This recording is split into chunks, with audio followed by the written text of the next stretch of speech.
Live everywhere. Daily Co's Radio on netrootsradio.com presents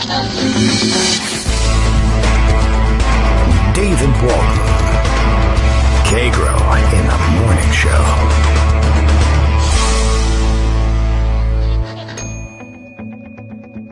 Now, here's David Waldman. Hey, good morning, everybody. How you doing? It is Thursday, May 16th, 2019. Time for another show. Apparently, Thursday is a weekday. Somebody decided to inform me of that one today. Oh, you should get up. Oh, you should feed your children. Let's all go to work and put on a radio show. All right, well, I'm willing to accept it for the time being because I can't Google it fast enough. I was pretty sure it was the weekend. It's the weekend in D.C. All legislators think Thursday's the start of the weekend. I don't know why I should operate any differently, but whatever. I guess we're draining the swamp. So here I am. I figured I might as well come and talk to you. It's always a pleasure to do so. I just thought, well, maybe we could do it at 11, 12 o'clock, something like that. A better schedule. Aren't you free later on in the day? I don't know. Somehow it's best, I think, to wrap these things up and get on the news cycle early in the day. So that's the decision we're going to stick with. Good morning, everybody. It's time to round up the news. Greg Dworkin will be here a little bit later on. I guess probably after the music runs out at some point. And update us on all the things he found important and noteworthy this morning. I guess one of the weirder pieces of news that's gotten a bit of attention since last show, I guess since yesterday evening, another Trump pardon has come down, and it's once again not for Paul Manafort. I'm sure he's getting frustrated waiting on the line for his pardon. Conrad Black is the subject of the latest pardon, and kind of a weird guy all by himself. It's just another one of those strange, inexplicable, for normal reasons, inexplicable pardons. It is, of course, entirely explicable for Donald Trump in terms of, well, he's a friend of Conrad Black's, and as many people have pointed out, Conrad Black, I guess, in the last year or so, published basically a kiss-ass book all about Donald Trump and how wonderful he is, and I guess that was enough to open the door, and then maybe he had a lawyer make an appearance on Fox News or something and make the case for the pardon. There's no real reason to issue that pardon.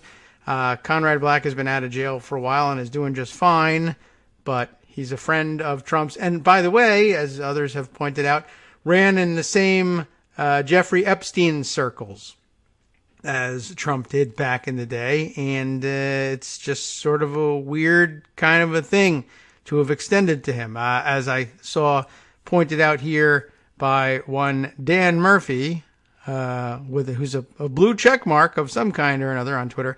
Conrad Black, he says, is one of the sleaziest people ever in the, I think what he meant was pus-drenched, which is kind of gross, but newspaper business. I would never have thought of the newspaper business as pus-drenched, and he misspelled, and he acknowledges that. But anyway, he meant to say it was pretty sleazy. And among the sleazy people in the newspaper business, he's among the sleaziest. He's also a white supremacist, says Dan, who said the very fine neo-Nazis who chanted Jews will not replace us in Charlottesville were a Democratic Party false flag. Of course, Trump pardoned him. It sounds like a dream. Just a fantastic guy. And they've got some interesting background on him and showing up at, I guess he held very lavish birthday parties for his second wife, at which they spent several $1 million, and that was part of the problem. He was eventually convicted of financial fraud, having diverted millions of dollars from his business group to his own personal use and to his wife's personal use, and that's what landed him in jail. By the way, that and obstruction of justice, another crime in which Donald Trump does not believe. So I don't know whether it's important or not, or whether it portends things to come, or whether it was just done to continue trolling Paul Manafort, who for whatever reason still languishes.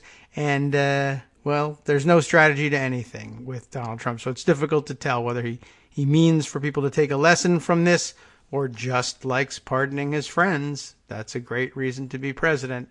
So anyway, Greg Dworkin is here. Good morning, Greg. Let's round up the stories of the day. Good morning. Well, there's a bunch of stories of the day. I was trying to decide whether or not we were going to do polling or policy first, but since you brought up Conrad Black, which I'm not going to do too much more of, I am going to bring up something that I talked about on the show before, and I told you this might be coming around, and of course it has, and it ties in very well with Conrad Black, at least if you like crooks. I love crooks. And that is, you will recall that Donald Trump's in the midst of a trade war with China, among other places, and he's got a lot of tariffs in place, and he refuses to concede, although everybody else knows, that tariffs are just another name for a tax for Americans. Yes. So Americans will have to pay the price, and he's going to put lots of tariffs on China, and people are paying for it. And one of the groups that's most hurt by this are Midwestern farmers. Yes, right. Okay. And we talked about the fact that Elizabeth Warren and more recently Bernie Sanders had really interesting agriculture policy that they came out with. Among the things that they were talking about is a populist approach to farmland and farming in general. And it's sort of anti-multinational groups coming in and taking over the ag business. Okay. And that was interesting because, it's important, I think, to focus on the Midwest and farmers if you want to win votes and if you want to do right by American food policy and for a whole bunch of other reasons. And if you want to be patriotic, you can even argue that it's best to keep food and its production in the hands of Americans. In fact, I learned, remember, that there's a law that says the farmland itself has to be owned by Americans in Iowa. Yes, right. Right. You can own the beef from overseas, but for the farmland, that has to be owned by Americans, and then the multinationals can purchase or at least rent the land, lease the land, but not own it. Okay, well. Okay, so that was all the background for all of that. Yeah. So we talked about the fact that there were 4 big multinationals, including one that was or is owned by a Brazilian pair of brothers, right? Who were noted for corruption back in Brazil back in the day. And in fact, American ranchers, beef producers, are suing these multinationals for a number of reasons.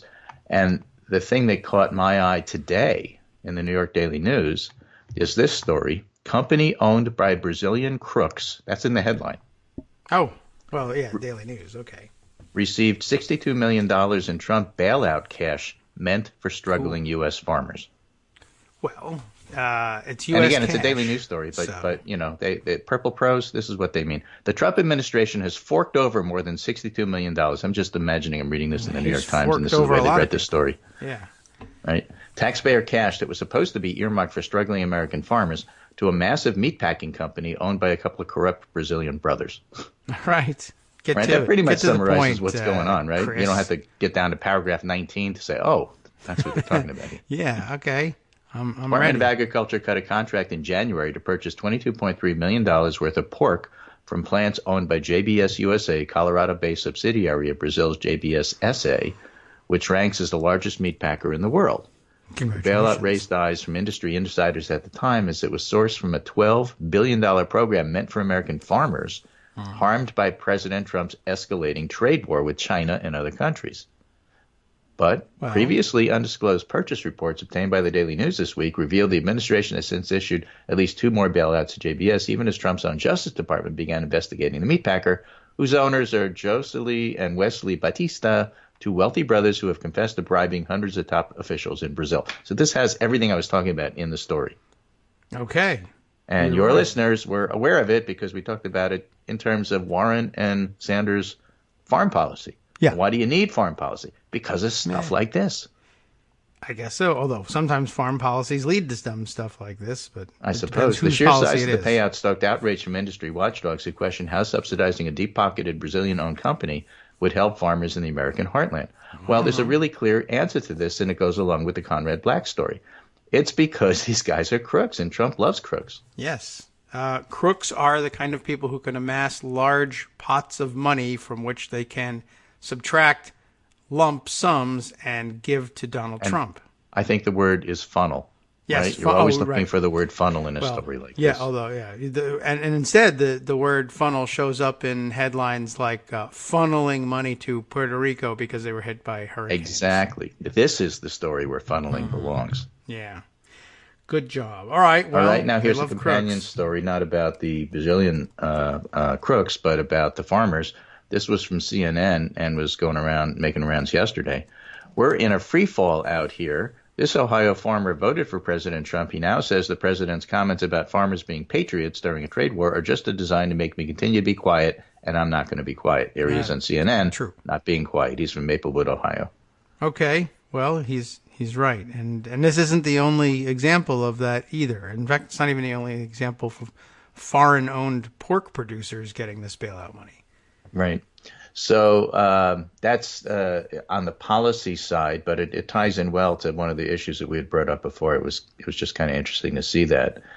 And they're also talking about another bailout for farmers. So I guess the Brazilian brothers don't have enough money, so they have to do it again. Oh, well, if it works the first time, I guess you just keep getting bailouts until somebody notices and stops it. Right. Well, since we're on a roll, let's do foreign policy. We'll continue with that, and then we'll get to domestic. And then, of course, we have a whole bunch of polling to talk about, but maybe we'll do that after the break. Trump prepares to unveil broad immigration plans, says the Washington Post, but shows no signs of tempering hardline rhetoric. In other words, he didn't talk to any Democrats. And then he's going to release it, and it's going to be like you only get to be in this country if you earn points. We're not going to change the numbers of legal immigrants. We're just going to decide who gets in and who doesn't, and it's going to be people we like, and it's not going to be those people over there. Yeah, right. Points for being people I like or who will work at my golf courses. Right. If you have family already in the country, too bad for you. Right. I don't like you. You haven't paid You're me brain anything. surgeon, no fine. points. We'll find some way to get you in. You're Maybe. expected to vote Republican. If you give me a free brain operation. Right. Should but make White that House aides explicit. emphasize that Trump is enthusiastically on board. It's around here somewhere. Enthusiasms. There you go. See how I dramatically paused, letting you get in there? With an effort to demonstrate that he endorses legal immigration to help American companies, even as he's railed against other groups, including immigrant families seeking asylum and refugees. This is his proposal, said a senior administration official who, like others in the report, spoke on the condition of anonymity to discuss private conversations. He's been intimately involved in crafting it. We've shown him the kind where some of the criticism might come from on the right, and his response is, I'm happy to talk to them, and I'll convince them of why this is the right thing. In other words, his son-in-law told him it was a good thing, and he figures he's such a great salesman he can sell the right on anything. Yeah. Not that there is anything. He's got a blank piece of paper, but he's going to tell them. He's used to that. Trump Steaks, Trump University. He doesn't have to have substance to sell. That's true. Just give me whatever the thing is. And it's a Trump thing, and I'll just go sell that. The rollout presents another test of Trump's willingness to stump for a plan that could face opposition from border hawks and his ability to forge bipartisan support at a time when he has inflamed Democrats over unilateral immigration actions, including declaring a national emergency to pay for a border wall. In other words, Jared came up with this, and Trump thinks it's a good idea because his son-in-law is just so smart. And, of course, it's going to be another policy disaster. And nothing was come up with either. I mean, he showed up with a blank piece of paper. It basically should just be – the point should be awarded by McDonald's in Monopoly games. Right. It's just as sensible. So we'll see. All right. Now, although Trump has voiced support for a pathway to citizenship for many of the nation's estimated 11 million undocumented immigrants, he sought to pair legalization efforts with tough enforcement provisions, including a border wall, more Border Patrol officers, and changes to U.S. laws aimed at speeding up deportations, except that when given the possibility of doing that kind of deal, he said no. I added that last part, but it's true. Ask Chuck Schumer. Yes, that's true. Okay. The new White House plan would distribute more than half of the green cards to immigrants under a point system in which applicants are ranked on such criteria as professional skills, education level, age, English ability, White House aide said. In other words, they're screening for Republicans. Yeah, and payments to Kushner. Right. And, the fact of the matter is that you have to look at immigration policy and attitudes from a Republican perspective. They are so fearful of losing their power that they'll do anything, whether it's voter suppression in the United States or manipulating immigration numbers to make sure that they contain and keep their majority. I guess so. That's where a lot of this stuff is coming from, and that's why it falls on sympathetic ears whenever Trump does something that just seems, from a humanitarian perspective, awful. Because Republicans look at it and say, yeah, but I mean, priority number one is, are they Republican voters? Pretty much. And the funny thing is, the way you know that is, for years they've accused Democrats of that, and Democrats are saying, what are you talking about? That's crazy. Yeah. But it turns out it's because that's what they do. Once again, yeah, absolutely a projection problem. That's Yes. true. That's constantly the accusation that Democrats are pro-immigration because they want to flood the polls with Democratic voting new immigrants. And we were really slow on the uptake. We kept saying, on the uptake, what are you talking about? This doesn't make any sense. This doesn't make any sense. That's what you want to do. Now it makes sense. Yes. All right. Well, we do get it eventually. Trump has routinely railed about the potential dangers of immigrants during his rallies, and campaign aides have said that the harsh rhetoric is a key to rallying the president's base in 2020. We'll see how well he's doing when we get to the polling in a minute. But Christopher Ruddy, chief executive of Newsmax and a longtime Trump friend, who has urged him to moderate his stance, said in an interview, the base is already with him. He could become a little more open on the immigration issue. I think it's going to be very critical in states like Florida and Arizona. Remember, he's losing by 5 points in Arizona to Biden. Yeah. Okay. Florida, I don't know, because the Russians hack into the county voting system. So I don't know if Florida is, achievable. A billion Pinocchios for you. Yeah, except that it's true. Oh, well, then billion and one. Okay. So that's and then of course we have the Iran mess, as Daniel Larison writes in the American Conservative. What a place for that. He's not a hawk. Smokes. Yeah. If he doesn't want war, why does he permit Bolton to continue running the administration's foreign policy as if it were his own? Well, if he's not a white nationalist, why does he continue to allow Stephen Miller to run the administration's domestic policy as if it were his own? Donald Trump doesn't run anything. He just hands stuff over to people he wants to watch television. And then forgets about it. Yeah. I'm watching television. I can't remember. That was like 10 minutes ago. Telly, you run it. Why do you allow him to run it if you don't want war? Just give me my rallies. That's all I want to do. I don't want. I hate this president thing stuff. Let me do rallies and rail about this, that, and everything else, because that's what I do. Yeah, war with Iran might be. He figures, will it be an applause line at the rally? If they tell him yes, they don't know. It might not be, but they just say yes, and he says, "Terrific, I'll take it." So, an interesting observation here. This is from the Washington Post. Iran can't win a war against the United States, but Tehran could win in negotiations. By Ray Takei. I'm sure I'm mangling his last name, and I do apologize. But it's an interesting observation there. During a recent speech, he's a senior fellow at the Council of Foreign Relations. During a recent speech, Iranian President Hassan Rouhani declared that Obama, the President of the United States, asked me 19 times for a meeting, but the government didn't have the authorization to respond. Most likely, Obama did not ask 19 times for such a meeting, but another U.S. president has made it publicly clear he wants to have talks with Iran. Rouhani was signaling to his own hardliners it was time to engage Trump. Iran can't win a war against the U.S., but it's confident it can outwit Washington at the negotiating table. Right? I mean, of course. I applaud your confidence. You're an enemy, but you applaud your confidence. We can only sit you down, and I'm sure that you think you can sell us Trump steaks. There's no way we can win a war, but if we can negotiate the peace with Trump. The most persistent question in Iran today is not about war, but whether it's time to entrap the Americans in another lengthy diplomatic process. Okay. Right? For the past 2 years. See, the thing is, the reason, to me, I'm reading the article and thinking, well, of course Trump wants war. He's terrible at diplomacy. Yeah, right. So they're right. I mean, the basic nugget of this is absolutely correct. He's terrible at it. Yeah. On the other hand, war is easier. He could just say, do this, and then walk away and forget that he told somebody to do it. I guess. In fact, he probably declared war on Iran 5 times already, and everybody ignored him. Oh, yeah. That's basically how. When are we going to have that war I asked for? Yeah. I keep saying, Right. I wonder how he thinks he declares war. I imagine Twitter would be, and so I don't know how. Yeah.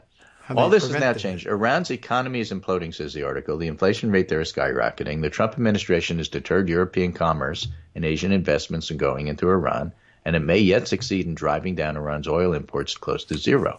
These are ominous signs for a regime whose power is based on an elaborate welfare state that sustains its dwindling supporters. Today, it is patronage and not piety that holds up the wobbly foundations of the Islamist regime. For now, the Islamic Republic has settled on a policy of calibrated terrorism.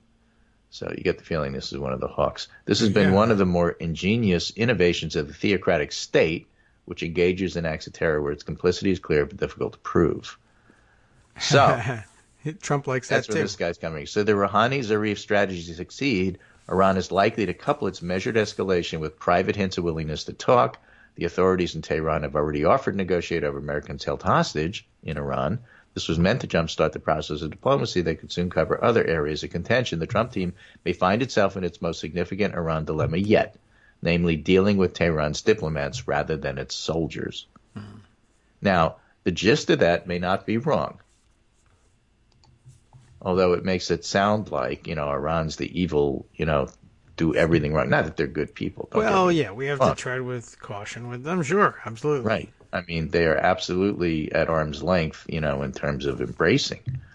But the general principle here is that the nefarious Iranians are just running rings about the American diplomats, when in fact the Iran nuclear deal was working quite well as intended, and it's one of the reasons that are in the shape that they're in.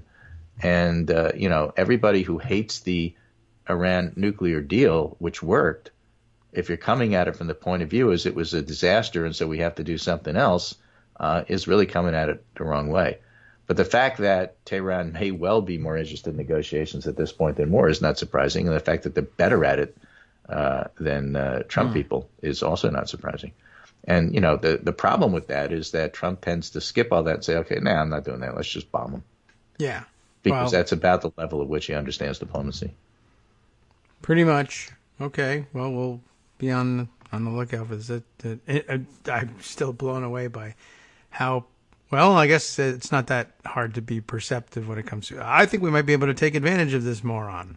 Yeah, exactly. Like everybody else. Yeah, I guess so. Okay. Well, discouraging, but blah, blah, blah. They respect us around the world. Something. Yeah, something. So, hard to know about that. But a lot of this, you step back and say, well, who does Trump respect and who does he not respect? He respects the mobsters. Yes. He respects the authoritarians like Orban in Hungary. Mm-hmm. When there's actual negotiating with an avowed hostile power, not necessarily an enemy, maybe an enemy, like Iran, no, terrible at it. Let's just bomb them.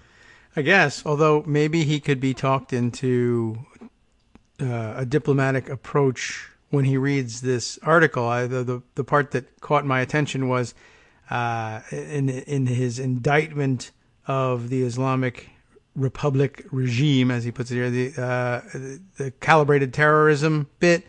He follows up by saying, this has been one of the more ingenious innovations of the theocratic state, which engages in acts of terror. Ignore exactly what the acts are. Where its complicity is clear but difficult to prove. Now, if they could just whisper that in Trump's ear and say, you might be able to learn something about your own collusion cover-up here at the table with these guys. You might be able to swap stories. Keep the exchanges classified. That's easy enough to do. But what about picking up tips on complicity that's difficult to prove? Ooh. That's something I might be able to take away from this, but it requires concentration. I'll need help with that. Somebody to take notes, but then I'll eat the notes once we're done. Right. So it's interesting. This is another hawkish guy, Mark Dubowitz, who's writing in the Wall Street Journal opinion section. Okay. When was this? This was back in April. Someone has to make room for war hawks in America's newspapers. Well, it's unfair. Until Bolton got there, they didn't really have the place they thought they deserved in the Trump White House. I guess. Now with Bolton there, they at least have it in. Dove, I mean, build an Iranian sanctions wall. Some Democrats promised to return to the Obama deal. Trump can stop them by taking action now. So Dubowitz is the one who tweeted that piece about Iran being crafty at negotiations, whereas we're not, and clearly not a fan of the previous deal. But interesting things that he writes. Democrats are talking about re-entering the 2015 Iran nuclear deal if they defeat President Trump next year. At least three challengers, Sanders, Harris, and Warren, say they'll do so. Yeah, okay. And the Democratic National Committee passed a resolution in February calling for a return to the agreement. But the deal known as the Joint Comprehensive Plan of Action, JCPA, is about to get sweeter for Tehran. Key restrictions on Iran's nuclear and missile programs and access to heavy weaponry begin to lapse in 2020 when the UN conventional arms embargo ends. And by 2023, the UN missile embargo also disappears. Also in 2023, Tehran can begin installing advanced centrifuges, which lower the breakout time for a bomb. Because these machines are more efficient, Iran requires smaller numbers to produce weapon-grade uranium, and the effort is easier to hide. Even more restrictions vanish in 2025 to 2030. Well, the whole point is you get rewarded for good behavior. If the U.S. re-enters the deal in 2021, it will provide enormous sanctions relief to an increasingly aggressive adversary. Proponents of the JCPOA argued in 2015 the deal might buy some time for the moderate Rouhani to achieve reforms, and Iran's only become more hostile. So he's making the case for, no, what we need is more sanctions. Okay. Very hawkish thing. I'm reading these things not because I agree with him, but I want you to know the kind of pressure that's going to be on Trump to, go to war. Yeah. Well, I guess. You know those war drums we talked about the other day? They're building. Yes. Oh, okay. Bad news. Well, at least it's... are they building them here in the United States? Good for the economy. No, they're building them in China. Once again. And there's a tariff. Hi, everybody. It's me, David. Let's change things up from the old fundraising pitch for just a minute and talk instead about how you can be a part of our show. If you've got a smartphone or any other electronic recording device, why not sit down and record a segment for us? Read us an important article and give us your take. Or read one of your own original essays, or even just give us your commentary on something you'd like to share that's important to you. Then send the file to me at kagrox@gmail.com, and I'll try and work it into the show. Short segments, a few minutes in length, are easiest to fit in. And of course, I can't always guarantee that I'll be able to play everything, but if you've ever shouted at your radio or TV about something you wish was being covered, here's your chance to change that. Make the show your own. Send your submissions to me at kagrox@gmail.com. Welcome back now to the Kagro in the Morning Show here on Netroots Radio. Yeah, let's. I'm having a background conversation here with Arliss Bunny, who had sent me yesterday. I told you, I mentioned on the air a long message about her experience with tariffs, and offering to come on and explain some of that today. So yeah, perhaps we'll make some room for that. All right, Greg. Now you had some polling information hanging out there too, right? I do. One last thing in the policy section before we move on, because it's leading the news, and that's of course the Alabama passage of that horrible abortion law. Oh yeah. Dave Rothkopf last night posted, presumably people who don't believe abortion should be a woman's choice won't have one. So the sole purpose of them seeking to legislate a ban on abortions is to impose their views on others who don't agree with them, which besides being wrong and unconstitutional is the exact opposite of the treatment the religious right seek and have received with the expanded, quote, conscience rule, end quote. They don't want to have to do what the law prescribes because of their beliefs, but they want the law to insist others' beliefs are violated. Yeah. Not only hypocritical, but despicable at every level. And I haven't gotten to their positions on things like the death penalty or gun control. So the Alabama law is going to be quite a bit of discussion. But let's talk about polling. Civics for Daily Kos was asked to survey things, what's happening in domestic policy and the race. And interestingly, if the U.S. presidential elections were held today, if the choices were between Joe Biden and Donald Trump, Biden wins 48-44. And if the choices were between Elizabeth Warren and Donald Trump, Warren wins 48-45. It's interesting because it's basically a Trump-friendly poll. In this particular poll, Trump approval is at 43, disapproval at 55, and it rarely moves. And it's an online survey. among selected members of the civics research panels. This is one of those panel non-Bayesian reports, but it's got some interesting stuff in there, not just about the horse race. For example, as you may know, U.S. Attorney General William Barr recently testified to the Senate Judiciary Committee about the Mueller investigation. Do you think his testimony was completely truthful? 33%. Truthful but evasive, 11%. Deliberately misleading, 42%. I don't know enough to say 14%. So 53% think that he was at least partially evasive, if not deliberately misleading. And do you think Attorney General William Barr is primarily interested in enforcing the law or protecting the interests of President Trump?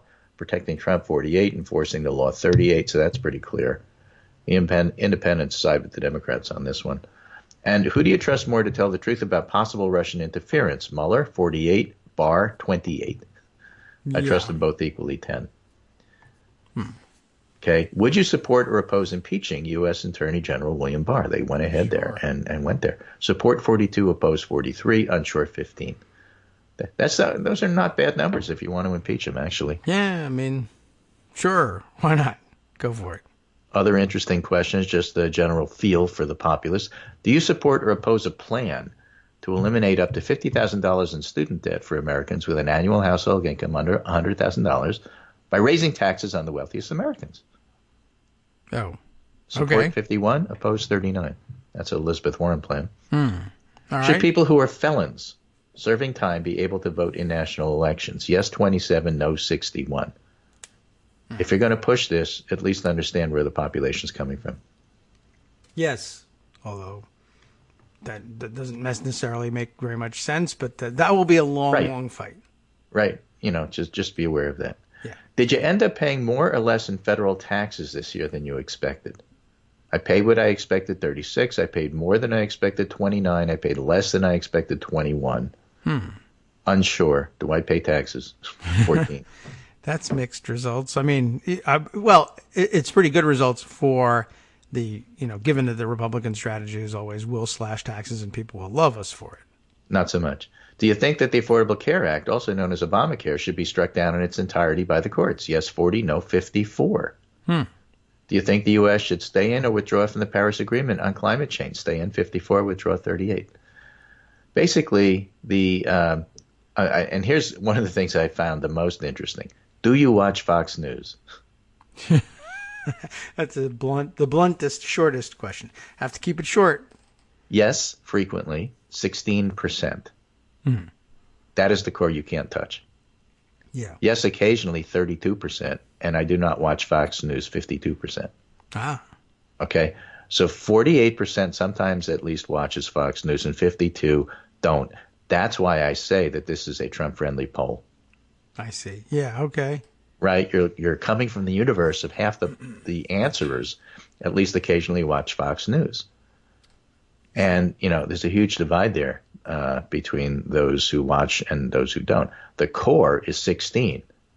So in all circumstances, no matter what Trump does, he'll never fall below 16%. Yeah, I guess. I mean, unless Fox gets mad at him somehow. Right.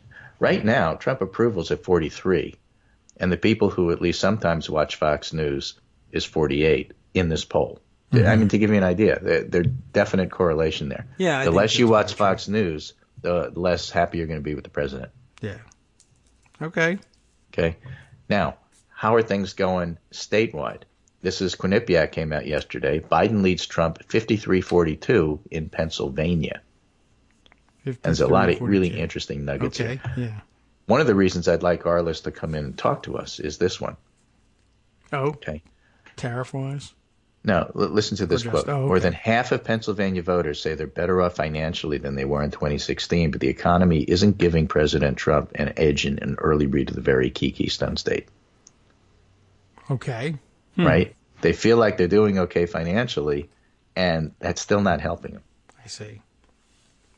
Yeah, right? all right. Pennsylvania's economy is excellent, a good 71% of voters say, far surpassing the highest score in the question, 46% from 2015. And 77% of voters say their own financial situation is excellent. They still prefer Biden by 11 points. Okay. Right? And one of the nuggets that I thought was really interesting in this, my Republican friend Evan Siegfried found. He likes to look at demographics. He usually follows millennials, but in this particular case, he says a big nugget from the Q poll in Pennsylvania: Biden leads Trump 58-38 among voters 65 plus. Trump won those voters in Pennsylvania by 10 points in 2016. That's an enormous swing. Yes. We know that he's losing white suburban female voters. But if he loses seniors, he basically cannot win. Okay. I go back to the original segment that we were talking about in terms of, well, you just have to double down on immigrants and like it always wins for us. Well, seniors are souring on you and they kind of see the con. And that doesn't mean everything works. They see the seniors think everything else is a con. I don't see why they shouldn't think this is too. Yeah, meanwhile, let me call you with a Social Security scam on the phone. That's true. I mean, it doesn't stop them from falling for it, I guess. Well, most of them don't, but, they are susceptible. I guess so. More so than most. Right. All right. Biden leads in a Pennsylvania Democratic primary with 39%, followed by Sanders with 13%, Harris and Warren with 8%, Buttigieg 6%, and Cory Booker at 5%. No other Democratic contenders tops 2%. Okay. If you asked them, they say Biden has the best chance of beating Trump, 61%, Sanders with 6%. Biden would be the best leader, 45%, followed by Sanders with 11%. Remember, Pennsylvania skews older. Biden has the best policy ideas, 23%, followed by Warren and Sanders with 18% each. Okay. Well, the fact that Warren has the policy chops is getting through to them. That's interesting. Right. Bolstering President Biden's numbers, Vice President Biden's numbers, is something on which Democrats of all stripes in Pennsylvania agree. Whether they back Biden or not, more than 60% believe he has the best chance of defeating Trump. So again, if you want to get somebody else other than Biden, you're going to have to puncture the electability argument, and these polls are not doing that. Yeah, or not demonstrating that it's been done yet. Yeah, exactly. Here's another one, and this one is from Nevada. Very difficult state to poll, and I'll add the end at the beginning. This is by John Ralston. 5% margin of error in this poll, and remember, these are registered voters, not likely caucus goers. It's difficult to screen for caucuses, and registered voters creates an even greater likelihood for error. So not just 5% margin of error, but bigger than that. So this is a Democratic primary lineup: Biden 38, Sanders 25, Warren 8, Harris 8. Warren's made some progress in the polls without question. Yeah. But in terms of the electability head-to-heads, even though they don't mean all that much, as Harry Enton pointed out this morning, there's no question that Biden is running the best numbers at this particular point in time. Yeah, not for any particular reason. It's just there. So, anyway, in Nevada, as in many other states, the top two are Biden and Sanders, but Biden with a lead in every single one of these polls. Okay. Well, he's a famous guy. Yeah. So. Well, it's a little. They both are. Yeah, that's true. Those two. Right. So Sanders people can't point to Biden and say it's all name recognition. Well, they can, but the same would be true for them. They'd be wrong because Bernie is pretty well recognized at this point. Yeah. Well, I mean, his numbers are due to name recognition he's too. one of the bees. He's one of the killer bees there. Right. Okay. Well, all right. That's that won't stop anybody from pointing and saying that. Yeah, people can point all they want, but true. This is where we're at the moment. Okay. All right. Anyway, I can finish there, and just gives you an idea of where things stand. Democrats are looking pretty good. But again, it's just as Biden isn't the nominee, the Democrats haven't won the election, but the polls are looking good for Biden, and they're looking good for 2020 at the moment. Okay.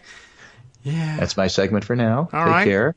And we'll be back Monday, and we'll see if the polls change. Okay. I think that they should. They should probably call some different people for a change. Good. Let's do some more. Okay. All right. We'll do that. And hang on just a second, everybody else, for we'll have Arliss Bunny hop in for just a second, and before she scoots off to work here. But give us a little more perspective on the Here's tariff a carrot for you. Here's a carrot for you. Perfect. Here's a carrot for you. You all get carrots. Right. The carrot tariff. We love when Arliss talks to us because we learn stuff. So thanks, and I'll look forward to it. Take care. All right. Thanks. Take care. Have a great weekend, Greg. We'll talk again on Monday. All right. Decks cleared. Ready to go. Although now I should have, I wonder, now that I think about it, we could have just had Arliss in here to talk with Greg just a bit. Let's see. Why don't we just have you come on in? And we'll start up on that. I told you the other day I was soliciting, I guess, information about the technicalities of how these tariffs are paid, just to explore the possibility. Gotta have our radio turned down there. That's okay. You make us Sorry feel about like that. That's all right. We feel like a real radio station at the same time. Right? That's the sort of thing that real live radio hosts have to do all the time. Right. Turn down your radio, please. Okay, so we were talking about. I don't know if you listen to other these other podcasts because podcasts are just exploding, and you hear their long list of production staff that they name at the end. Oh, yeah. And I'm thinking, that's Will and me and Michelle, and that's it. Right? Yeah. That's why I have no long list at the end of my eyes. Not that I ignore my huge staff that work here in the headquarters. That's it. You heard it. Although there are, of course, others behind the fact that we're able to, get on the air. That's true, but there's no production staff. Sorry. Yeah, exactly. Well, and for us, we just, because Will and I have, demanding day jobs, we just finally got to a point where we said we don't have a production staff. We literally cannot do this every week without our families divorcing us. So we had to really pull back, and we're kind of working something new out and getting hopping mad back up to speed. But it's hard because I worked 14 hours yesterday. I have a really demanding job running a manufacturing company in this country. An American manufacturer, a small American manufacturer, is not a small project in this economy, in any economy. So to compete all over the world is a a huge undertaking, and anybody in that position is doing exactly what I'm doing. You're working all the time, so it makes podcasting a challenge. Well, yeah, man, it's an extracurricular activity. You have to. That's right. You have to make choices about things like that, or you could simply, like me, just simply choose to lose consistently, and put out a lot of podcasts and say, "How's your business going?" What? I don't know. You'd have to ask someone who's involved in it, I guess. Do I have one? I'm not sure. All right. Well, you do. And that gives you, as a matter of fact, a unique perspective, I guess, on the tariff issue. I think we're pretty straight on looking around. I've been hunting high and low. I don't know why I give his stupid tariff theory this kind of time, but every once in a while you can tease out something that if you misinterpret it just right, you can come up with an explanation for why Trump thinks the opposite of truth is true. But I have not yet been able to find it unless, it's just some sort of misreading of like macroeconomic theory about, well, now they'll just sell fewer goods in the United States. And so because Chinese enterprise and its government are intertwined, it will cost the Chinese government lots of money in lost sales, but none of that money ends up. It's still, there's nothing that even resembles remotely a Chinese cash ending up in American treasuries. Right. They're absolutely, first of all, just in terms of the mechanism, as you discussed yesterday, that is absolutely not the way it works, because tariffs are paid by our broker. When the product lands, we place an order. When the product lands in the U.S., landing is the term. Once it lands, our broker clears it through U.S. Customs. Part of that process is paying the brokerage, and our broker can be, in fact, UPS or DHL or one of those guys, if that's who shipped it. But whoever it is, they're paying the brokerage fee, and we pay them the brokerage fee and the tariff, right then, right now, at that moment.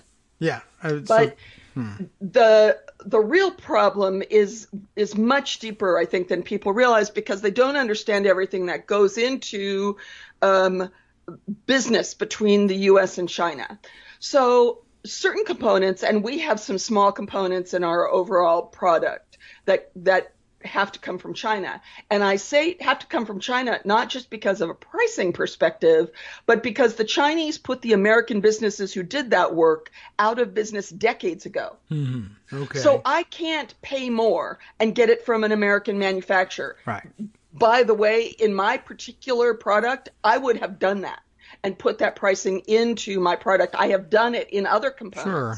And paid more for the American manufacturer, but it's not a choice. People do that all the time. Here. Yeah, and that's the heart of Trump's argument about what tariffs are supposed to do, is that you should be just buying American. And, well, I can't.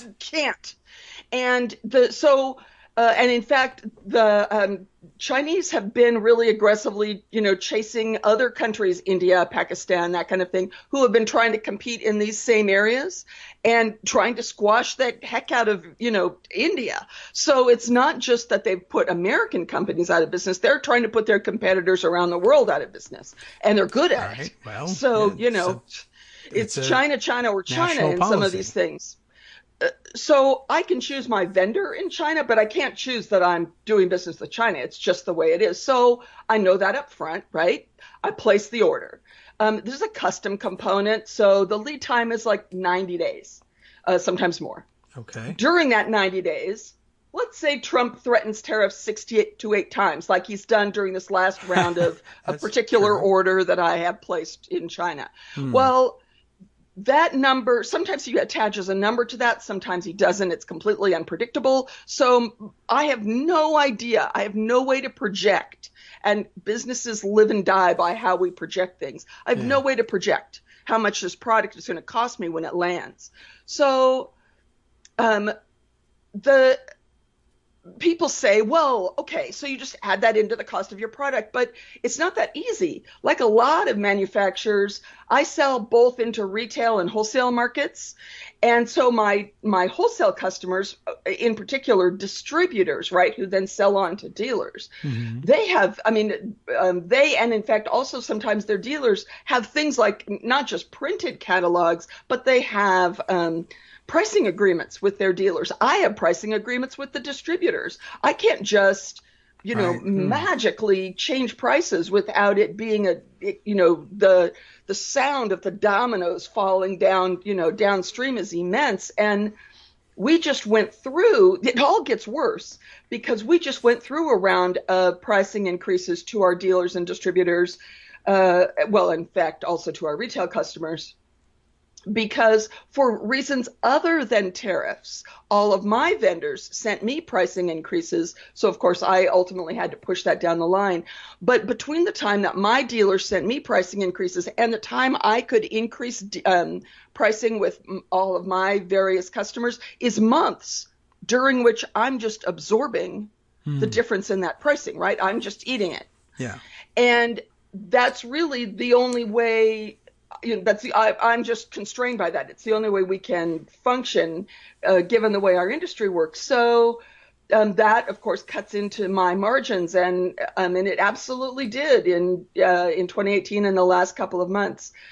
And we could do another price increase in 2019, but that is unheard of in our industry. And we actually are like sitting down and figuring out what do we do with this price increase? And we're talking about literally putting on, during times when gas goes way up, things like the company that empties the dumpsters, the good people at Rumpke who enter the dumpsters for us, they have a fuel surcharge that they put on their invoices. Yes. We're considering a Trump trade war, literally saying that on our invoices, a Trump trade war surcharge. That's not a bad idea. So the people know exactly what it is, and that this second increase wasn't just something we did for the hell of it. It's something we're backed into the wall to do.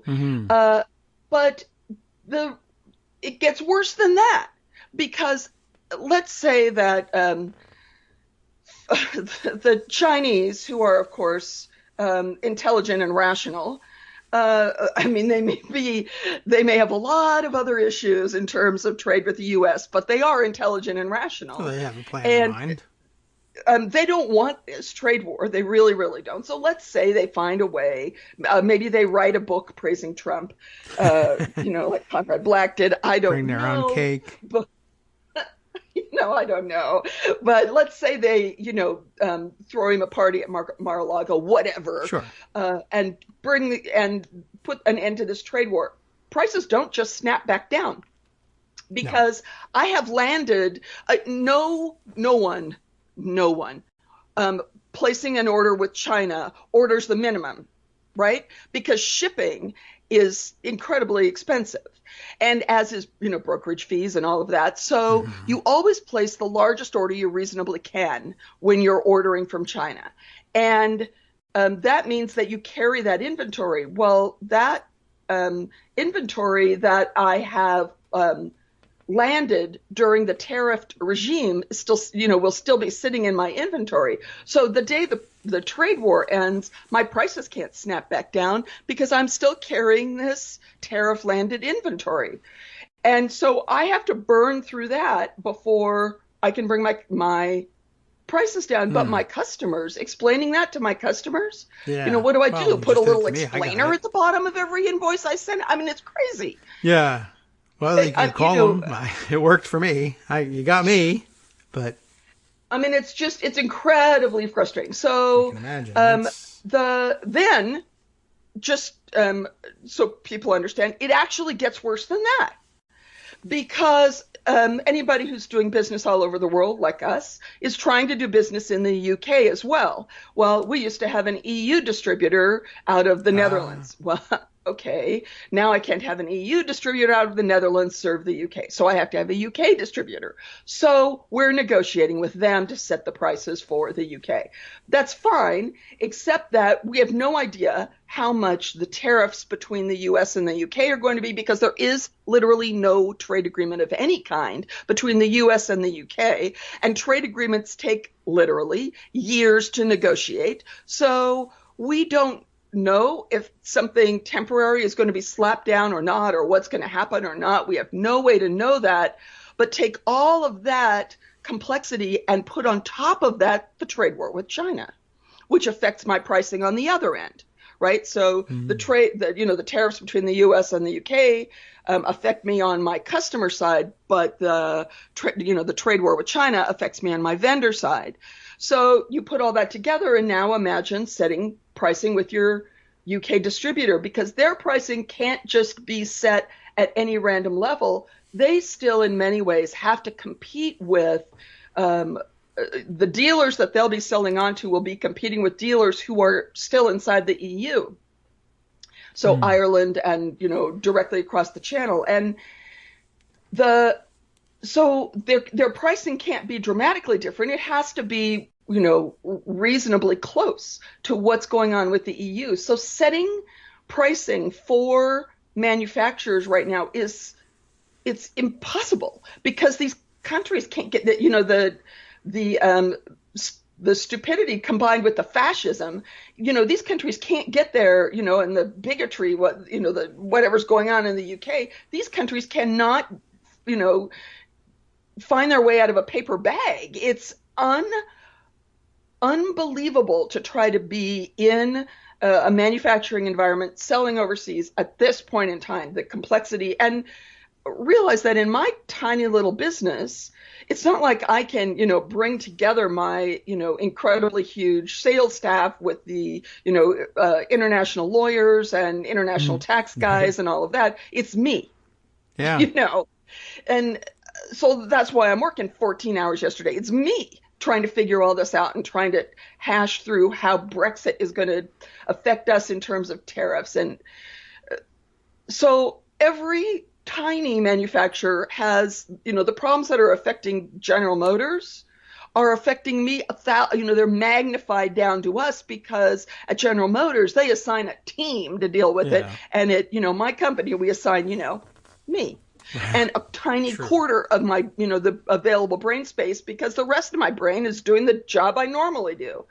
And then imagine being, less than half a mile away down the little road from me is a soy farmer. And this guy does, he sells into a collective, they sell to China. So they've been doing this business for, just forever. And yet his Chinese customer has already placed an order with another country in order to replace their U.S. supply because they just couldn't. They were too nervous about not being able to rely on the U.S. crop. So the relationship between the Chinese customer and their other suppliers is strengthened, while their relationship between between themselves and the U.S. customer is basically crumbling away. And so for my business, I can and will choose to maintain my relationship with my Chinese supplier. But the farmer isn't in a position to make that choice. He's not losing his crop. He's losing his customer. Yeah. Yeah. And stuck with the crop. Yeah. And Trump says we're going to find another place to sell that crop. And to which the farmer says, if there was another place at a better price point to sell that crop, do you not think we would have done it? No, because the only people who understand business is Donald Trump. He'll take care of it for all of you. All right. Well, he'll just walk around until he finds another.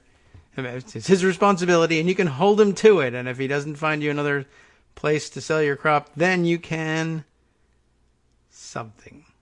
Yeah, fill in the blank.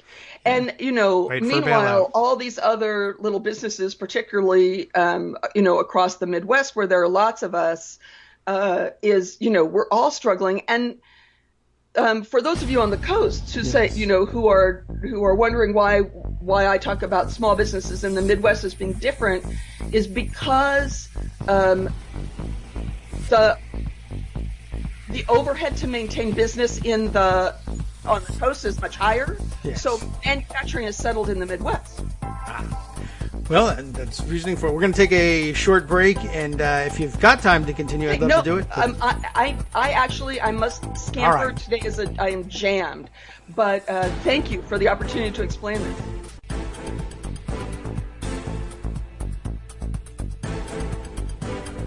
Welcome back now to the Kagro in the Morning Show here on Networks Radio. Thanks very much to Arliss Bunny, who did have to run off after all. 14-hour days can't wait forever, but I appreciate her coming on and talking about that. It was very, we had already figured out the technicalities of how tariffs get paid, but I always find the on-the-ground logistics of any business, anything, business or otherwise, just how things actually work, and the minutia that you can easily ignore or forget about or just never know existed if you're coming at it from outside the business. And speaking to somebody who's involved in these things daily, it's always interesting to find that stuff out, because I know I've faced.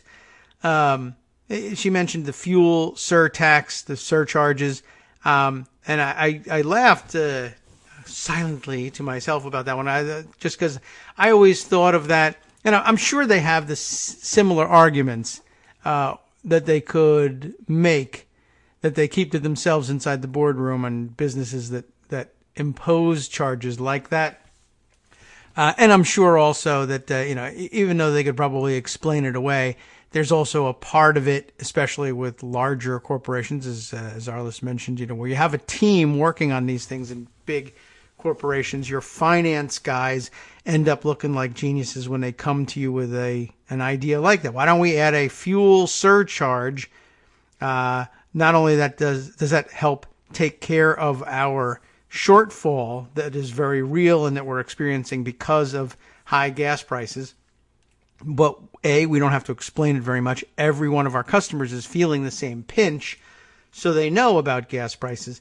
But on the other hand, the finance guys are also in the business of saying, well, isn't this a great solution? It's so good that maybe I should get a bonus. I should get a piece of this. And in certain corporations, that's something you can actually work out for yourself. Not all corporations will actually do that. Not all corporations have their finance people at such a level in the corporate hierarchy that they can get away with a demand for taking a slice of that sort of financial wizardry. But in many places they think they can, and certainly in small businesses they can't, because Arliss can't give herself a cut of her own pay, certainly. But I laughed about the fuel surcharge only because I know in my own experience, having seen it on a couple of bills, that when gas prices snap back down, the fuel surcharge doesn't always go away. And I've always thought, I think that part of the financial genius of imposing a surtax or surcharge like that and having it stand for a couple months in a row, maybe even a full year, and people get used to seeing it on their bills, and then they stop looking at the line items. You only look when you say, my normal $50 a month bill or whatever it is now $57 a month. I notice the difference. What's going on? Oh, here's the explanation. Fuel surcharge. Okay, well, I know fuel prices are high. Fuel prices come back down. The surcharge doesn't go away, and I say, here's another part of their genius. They just keep it on there, and people just keep paying. I've now gotten used to paying $57 a month, and now I just keep on doing it. But, I thought that her explanation of how certain other expenses, if not necessarily fuel charges, when the price, according to what's in the newspapers, comes back down, they can't just rearrange things and bring the prices back down because, as she's pointing out, you're carrying inventory that landed, I love the lingo, landed under these tariff regimes, and those tariffs are paid. You got to recoup those costs on these items, though they are fungible, I suppose, and but you've paid. These are sunk costs. You have to try and recover as best you can. Not necessarily the case with fuel. That is consumed pretty quickly, and the lower priced fuel replaces your, what would pass as the analogy to your inventory in fuel. Although, who knows, if you're talking about a big enough business, they too may be, and this is where logistics becomes so fascinating, right? It's not like you going to fill up your family minivan. Within a week to 2 weeks, you're going to replace all of the inventory of gas that you have with new gas, because that's how you buy gas. But if you own a shipping fleet, you may very well own much larger stocks of gasoline. They don't just gas up at the local station and pay those prices. You probably have a fueling contract, or maybe your own fuel pumps in your shipping yard, where you've filled up your fuel tanks with a supply that'll last you quite some time. So I suppose that's a possibility too. But it wouldn't be a bad idea, Arliss, although you're probably not listening. You're out there working, calling China at this point, or wherever else, to try to get your affairs in order. But I'll endorse your idea of a tariff war surcharge. I don't know how you're going to, what kind of wording you're going to want to use on your invoices, and whether you'll alienate customers if you are explicitly anti-Trump about it. But it's worth a thought. It's got, it's got headline recognition, and everyone knows that it's supposed to be affecting prices, so you might be able to get away with that one. All right. Well, again, very interesting, and I love learning or being challenged to think about the minutia. To us, of course, it's everything to you when you operate that business, but the minutia to us about how does an international shipping company actually purchase its fuel, and what sort of stockpiles do they maintain? Very interesting. How things can be very different, but it's a good reminder, by the way, every time we say things like, we should run the country like a business, or the government should balance its budget just the way you balance your budget around the kitchen table. And then you realize how many things are very, very different between the way you would run a family and the way you would run even a moderate-sized business. It does all of its decision-making in very, very different ways. All right. Well, always worth a look. And always informative, and also always fun to check in with Arliss. All right, let's see. Other items up for consideration today. We'll go over to the pocket list. I knew there were some things I wanted to talk about. And if I had just made notes somewhere, like in Pocket, I would be able to remind myself of what those things are. And here they are. Let's see. We're going to have to save some of this stuff for Friday, I guess. There are a new round has been added on of complexity added on top of the subpoena game. I saw very shortly after yesterday's show, I believe, that the White House had answered Chairman Nadler once again on some of his demands for documents, and Jim Acosta had tweeted out scans of the letter from the White House to Nadler. And long story short on that, and maybe we can spend some more time on it tomorrow, analyzing it a little more closely. Maybe it's something Armando wants to talk about. I don't know. Long story short, the letter back to Chairman Nadler on the demand for documentation. Which one are we talking about here, by the way? Which documentation? I'll just scan the beginning of the letter. But long story short, they are reiterating and now, I guess, trying to formalize the position they took in court the other day in the hearings on, I don't remember which subpoena it was that reached court first. But they're now formalizing the argument that the president is not subject to congressional oversight, period, basically. That while they have not yet gotten around to making up a basis on which they'll directly challenge the impeachment power, enshrined though it is directly in the black letters of the Constitution, they still acknowledge that that exists. They simply have taken the position that if it's not directly related to the production of traditional legislation, a bill that seeks to become law, then it's not a legitimate legislative purpose. In other words, they do not have to answer subpoenas for documents that bear no direct relationship to a bill under consideration. And impeachment is not a bill. It's not a legislative function in their view, which is, of course, it's ridiculous on a number of levels, not the least of which is the legislature is most likely, according to almost all previous interpretations of our constitutional scheme, it would be up to the legislature to determine what is and isn't legislative business. But their interpretation of things is it's not producing a law, so therefore it's not legislative in nature. Now, of course, our Congress does a lot of things that aren't necessarily directly legislative in that sense.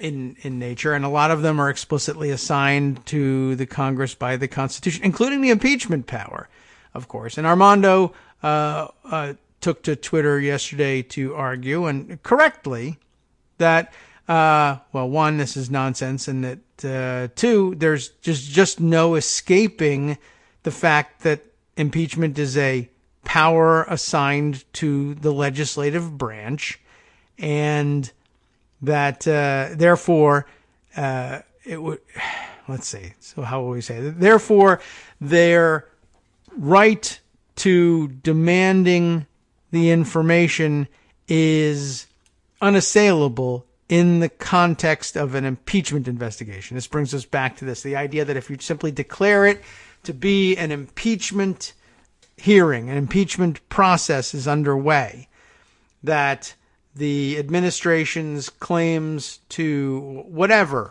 their reasoning is for not complying with a subpoena would be weakened enormously based on past court precedent and even very recent court precedent, as we noted the other day in that D.C. Circuit Court decision that basically held out that one of the other alternative theories of let's say it was very specific actually, for releasing 6E grand jury information was not going to be recognized, at least by 2 out of the 3 judges on this panel. The dissent preserved it, and it may be true that en banc the entire DC circuit might itself end up preserving it as well, but we don't know yet. But anyway, it doesn't really make a great deal of difference. The other exception remains explicit, and it remains explicit because really for anybody with any brains at all, there's no getting around it. Who has the impeachment power? Congress. How do you know? And it's going to come down to that. Is it essentially, I mean, I think Armando was saying it tongue in cheek yesterday that they're going to come back and say, oh, show me in the Constitution, as they often say. Show me in the Constitution where it says Congress has the power to impeach. Of course, they do. But, you know, with this administration, you could show it to them and they would say, no, that doesn't matter. And I think they might eventually come around to that, too. If it came to it and we were able to prevail on congressional Democrats to open a formal impeachment inquiry just for the sake of getting their subpoenas enforced and the documents produced, I don't know if that ends it for the Trump administration. They simply come back and say, no, that's just that. A, that's still not a legislative function, and B, I'm not so sure that it really was the intent of the founders to allow you to remove the president from office. Well, it's very explicit right here in the Constitution. I'll read it to you. Yeah, well, I'm in the business of gaslighting, and I just say that's not what it says, or it's not what it means. Sorry. And it will take time. Even if it takes 5 minutes, it'll take time for the courts to say, no, that's just dumb. I won't even entertain arguments on that. Moving on. That's how they'll operate. They really don't care. It doesn't have to work. It just has to burn clock. And it doesn't have to burn a lot of it. It just has to be an argument. And they want people to see that there's a fight going on. For Trump, it doesn't really make much of a difference. So what's this latest letter? Let me take a look here. Is the entirety of the letter here so that I can tell who signed it? I don't know if it even is. And I'm sure that by now the letter has been written up, but for some reason I don't have the articles on it. I just have Jim Acosta's tweet on it yesterday. But let's see. This is a letter in response to the March 4th letter. As I've previously stated, we will work in good faith, that seems like a lie, to accommodate Congress's legitimate requests for information while at the same time respecting the separation of powers and the constitutional prerogatives of the president. Well, our approach is guided by long-standing precedent, really, and a desire to seek accommodation and cooperation where possible, consistent with mutual respect for the constitutional roles of each branch of government. So far, just nonsense. Basically, they're just saying we're being over-investigated and that your requests are too annoying and we don't really actually have to comply with them. And I guess their reasoning is that there's no legislative purpose to the requests that you're making. It's a novel approach, and one that you would ordinarily think judges would be able to dispense with pretty quickly, but I don't know. I mean, I guess out of an abundance of caution, because the case involves the presidency, judges are taking a cautious approach to these things and taking their sweet time. They're moving relatively quickly, but like I said, even a couple of days delay is a huge victory for Trump and his team. Okay, let's see. Here we are. Oh, maybe this is the write-up that I was looking for. Greg Sargent picked up the story yesterday. Oh, this is taking an awfully long time to open up. Why? This is delaying things. Greg Sargent, wake up. Your column is taking too long to load. Here we are. The White House takes another step towards putting Trump beyond accountability. And this is what makes me think that maybe we're reaching the boiling over point at some time real soon here. They're moving very quickly to foreclose all options for Congress other than simply surrender. So, we'll see where this goes. The White House took another big step toward declaring any and all House oversight directed at President Trump and his administration entirely illegitimate. The Post reports, and I guess they have the straight write-up somewhere else. Is this it here? No do-over on Mueller probe. White House lawyer tells House panel, saying demands for records, staff testimony will be refused. That's the straight reporting on it.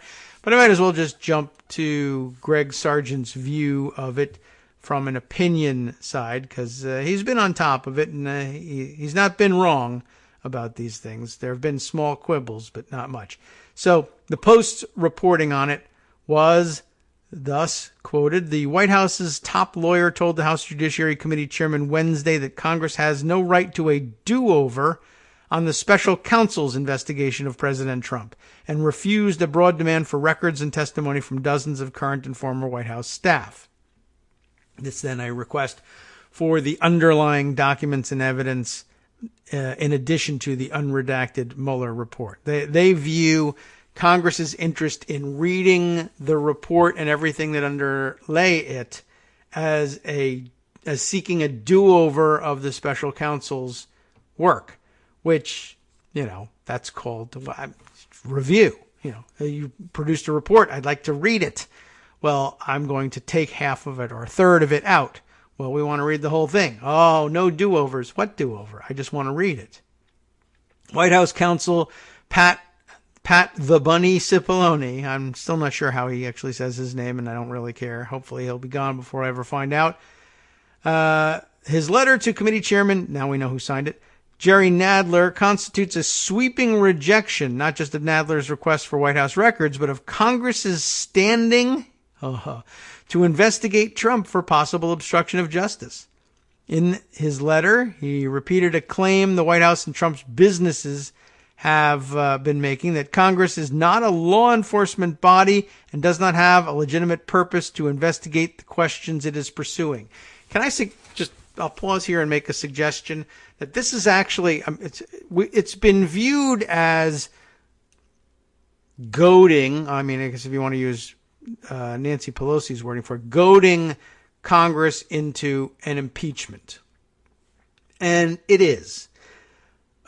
She's right that he's doing that. She's wrong about what to do about it, unless she's got a secret plan to give in to temptation and impeach him that I don't know about, which she might, but I don't think so. Anyway, there's another thing that's going on here, because yesterday the newspapers were reporting that Barr, I don't know what the setting was joking with Pelosi in some manner and said to her, Madam Speaker, did you bring your handcuffs? Referring to the now popularly discussed idea of imposing inherent contempt on Barr and others, and arresting him as a contemnor of Congress. And, we've discussed all of that, and he thought that was really hilarious. Let me just point this one out. If the argument is that Congress is not a law enforcement body,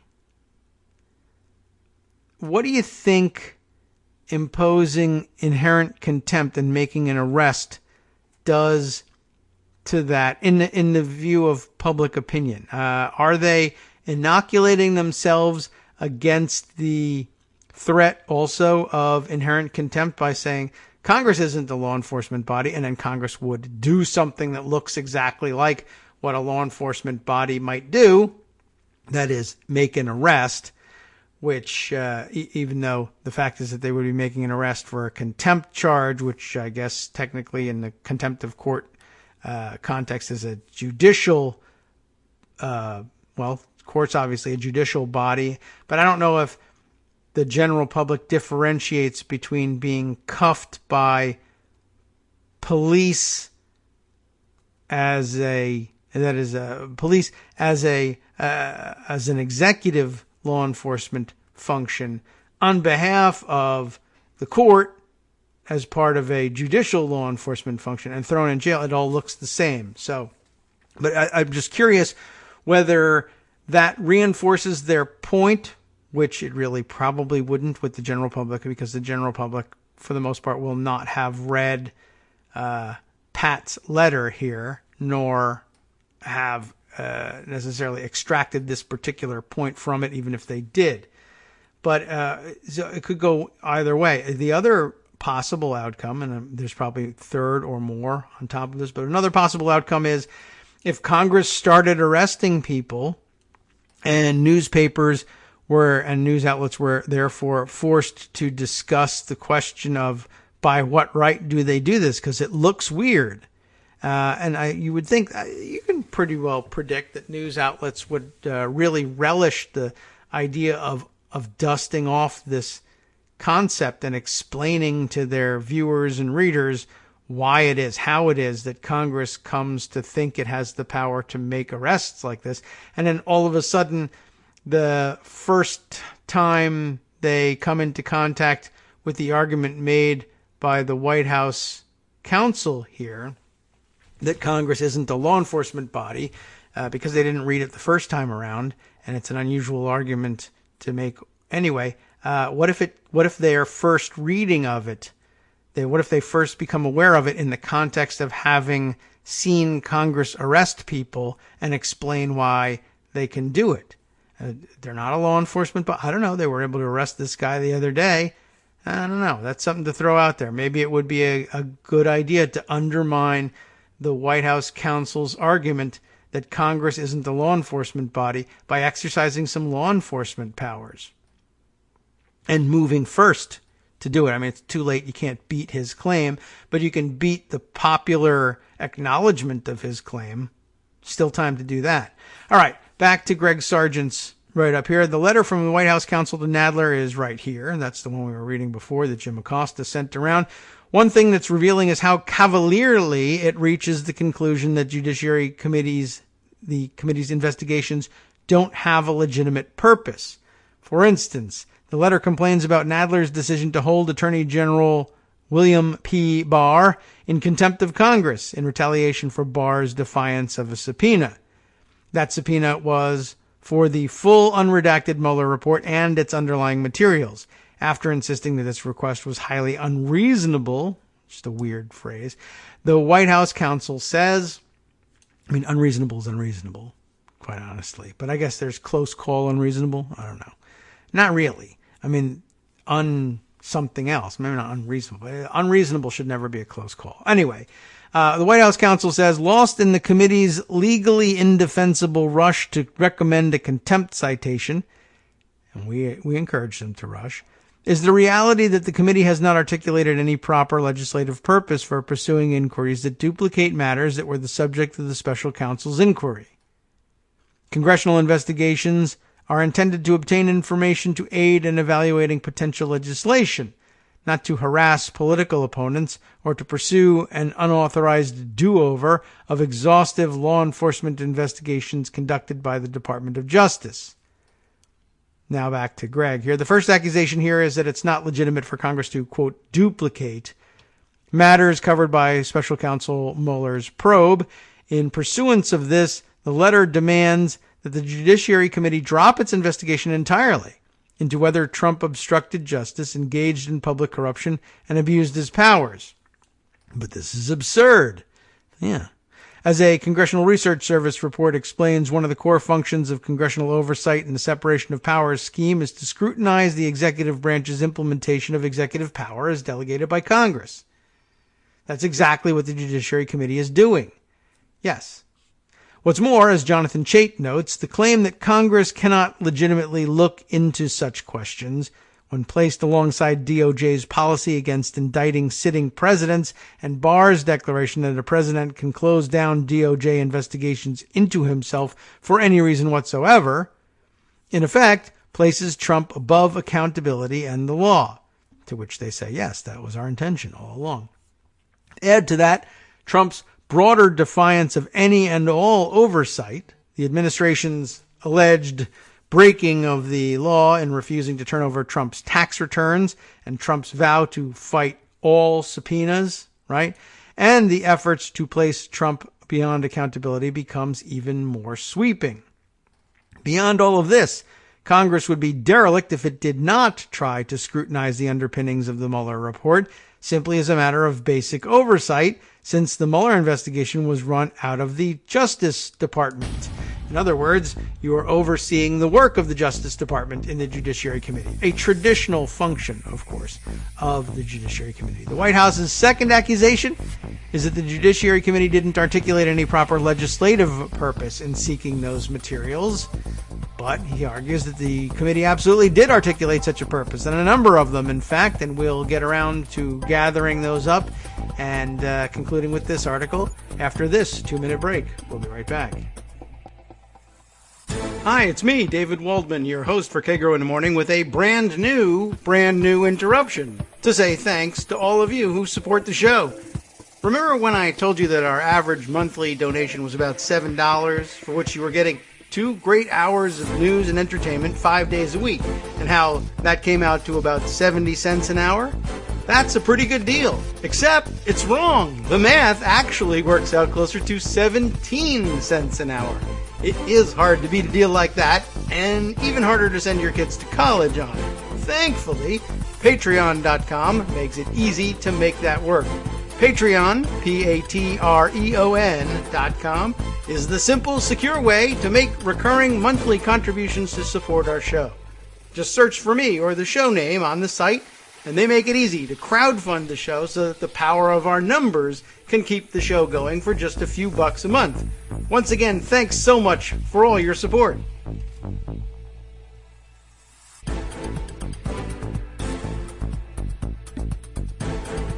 Welcome back now to the Kagro in the Morning Show here on Netroots Radio. Let's continue with taking a look here at, where were we? Oops, I've lost my place here. Looking at Greg Sargent's review of yesterday's activity and yesterday's White House counsel letter.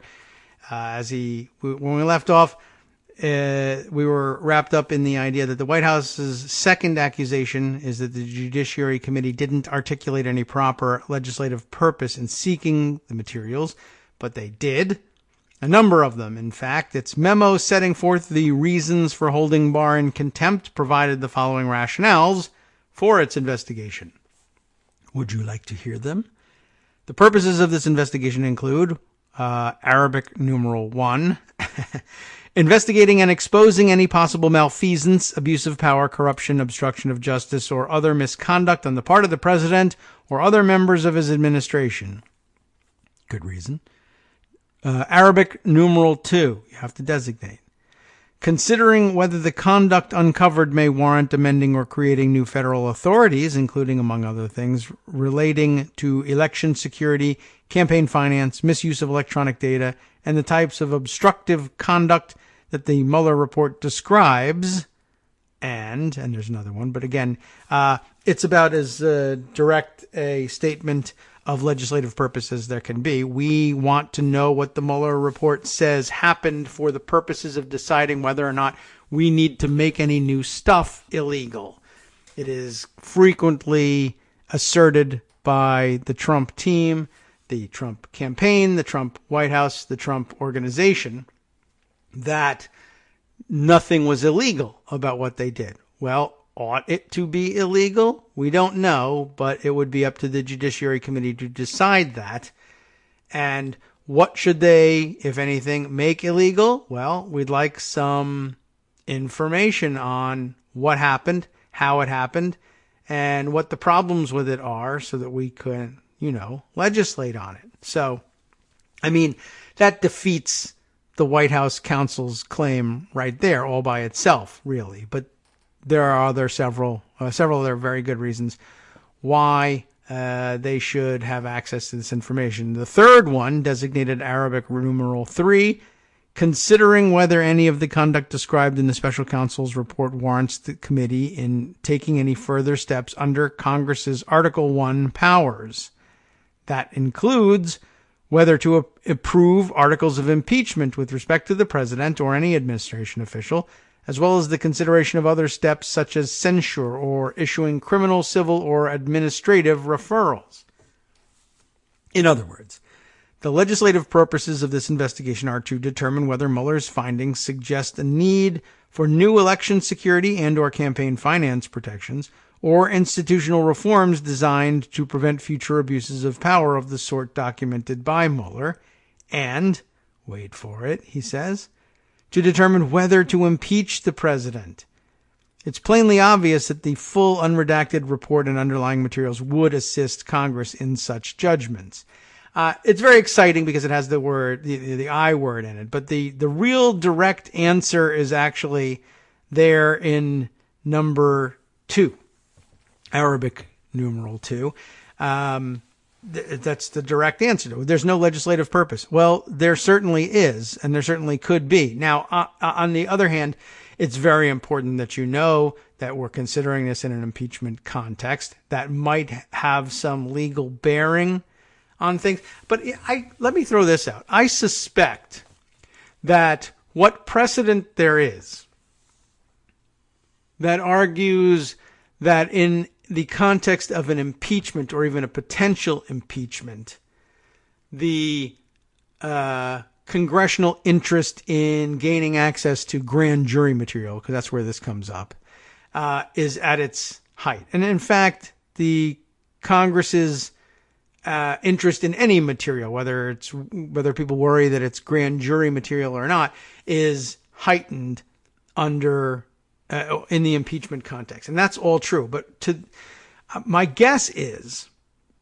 because all of this precedent, with the exception of that current case that had just come out weeks ago from the D.C. Circuit, all prior thinking about the strength of congressional interest in material it subpoenas is from the before times. That is, from before the Trump administration's totalitarian approach to this question. And so I don't know if it's necessarily directly applicable as support for, I mean, it's not, because it actually argues the exact opposite of what the White House is arguing. But if the White House wants to use its theory and whatever precedent it can gather to make the argument that there needs to be a legislative purpose explicitly stated in order for Congress to have any interest at all recognizable in its desire for materials and its subpoenaing of people or materials, it doesn't necessarily follow that any prior discussion in the precedents of legislative purpose is that important or paramount. I mean, it's a new invention, and prior to the Trump administration, I am fairly certain that almost every judge who ever touched the question and generated this precedent assumed from the beginning that if Congress wants it, it's got a legislative purpose. That is, what is a legislative purpose is defined by what Congress says it is, because that's the sort of prerogative the Constitution originally and still today assigns to each branch. They get to determine, for the most part, what their rules of, like for Congress, what its rules of procedure are and what its definitions are.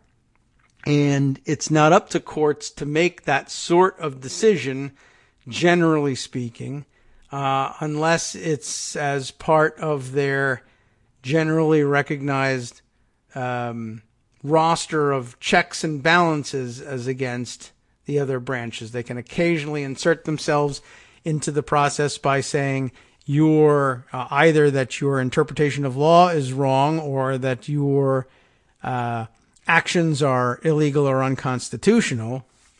And congressional prerogatives include being able to change the law as they see fit, minus restrictions of the Constitution, I suppose, and to define its own terms and to make its own rules of procedure. The legislative branch will essentially have the responsibility of determining whether or not there's a legislative purpose to things, and that was just generally assumed. The fact that, I'm certain White House probably isn't asserting that courts previously have insisted on there being a legislative purpose stated, because it was just their assumption that the legislature, when it says it has an interest in something, that interest is legislative in nature, period. So, I don't know. I think that, it's a new invention, and I guess from now on, courts are simply going to have to say, to the extent there's any merit whatsoever to the argument that the White House is making here, that the Congress ought to be required to assert an explicit legislative purpose behind any request for testimony or documents that it makes, we will accept from Congress their bare assertion that it has got one, which renders the point of stating a legislative purpose more or less moot, which brings us back to where we were before, which is just fine with us, that it is assumed and that's all there is to it. And now you can move on to the other questions. But I don't know. I'm not even certain that we've helped make any sense out of this thing. But I guess it's supposed to illustrate just how overbroad and absurd the White House's position is here. That the legislature should have to state for the record that it's legislating in order to have an interest, a recognizable interest in something. I mean, you know that the definition of legislating is going to be left up to them.